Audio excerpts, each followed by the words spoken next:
تعلیمات حضرت مولا علی رضی اللہ تعالیٰ عنہ میں یہ بات بھی ہے کہ آپ تشریف فرما تھے. ایک یہودی حضرت مولا علی رضی اللہ تعالیٰ عنہ کی بارگاہ میں آیا اور آ کے اس نے ایک سوال پوچھا. سوال یہ تھا، کہنے لگا متی کان ربنا، اے علی یہ بتاؤ کہ ہمارا رب کب بنا؟ معاذ اللہ.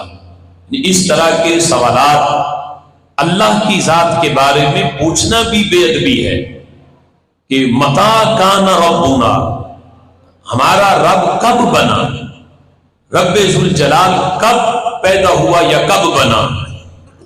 تو اس طرح کے سوالات آج ہمارے کالجوں یونیورسٹیوں کے اندر بھی، یعنی وہ نام نہاد جو آزاد خیال کے پروفیسر ہیں، انہوں نے اپنے اسٹوڈنٹس کو یعنی اس طرح کی چھوٹ دی ہوئی ہے کہ وہ یعنی اس طرح کے سوالات کرتے ہیں.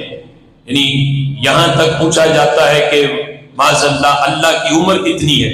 اللہ کی عمر کے بارے میں، یعنی جو سوال مخلوق کے بارے میں پوچھے جاتے ہیں وہ اللہ کی ذات کے بارے میں پوچھے جا رہے ہیں. یہ سوال کرنا اس طرح کے، یہ بھی اللہ کی شان میں، شان الوہیت کے اندر گستاخی ہے. تو حضرت مولا علی رضی اللہ تعالیٰ عنہ سے جس وقت یہ پوچھا یہودی نے کہ ہمارا رب کب بنا، تو آپ کا غصے سے رنگ زرد پڑ گیا، یعنی رنگ تبدیل ہوا. اور لیکن وہ مدینۃ العلم کے باب جواب تو دینا تھا، تو فرمانے لگے کہ قال لم یکن فکان، فرمایا سنو، جب کب نہیں تھا رب اس وقت بھی تھا. تم پوچھ رہے ہو کہ رب کب بنا، فرمایا یہ اب اور کب اور تب یہ ساری چیزیں یہ وقت کی ہیں. فرمایا جب یہ اب کب نہیں تھا اللہ اس وقت بھی تھا.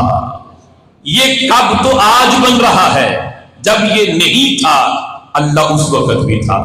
ساری جہتیں، یعنی جو جہت کے لحاظ سے جو لفظ مکان کے لیے یا زمان کے لیے بولے جاتے ہیں، حضرت مولا علی رضی اللہ تعالیٰ عنہ نے وہ سارے بول کے آپ نے فرمایا جب یہ ساری چیزیں نہیں تھیں ہمارا رب اس وقت بھی موجود تھا. پھر سوال کے لحاظ سے اس کا قبلہ بھی درست کیا. ہم اس طرح کے سوال جو ہیں یہ مخلوق کے بارے میں پوچھے جاتے ہیں کہ کون کب بنا، فلاں چیز کب بنی، فلاں کی عمر کتنی ہے. یہ ساری چیزیں مخلوق کی ہیں، جو پیدا ہوتا ہے. رب ہمارا مخلوق نہیں، وہ خالق ہے، اس نے ہر چیز کو پیدا کیا ہے، لہٰذا اس کے بارے میں اس طرح کے سوال نہیں پوچھے جاتے.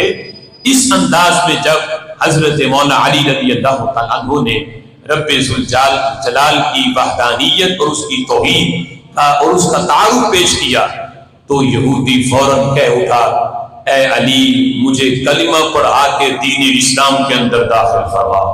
کہ کتنا شان والا یہ دین ہے کہ جس میں شان الوہیت اگر محفوظ ہے تو وہ بھی دین اسلام کے اندر محفوظ ہے. رب ذوالجلال کی شان کو، عظمت کو اگر کسی نے سمجھا ہے تو وہ فقط وہ دین اسلام ہے.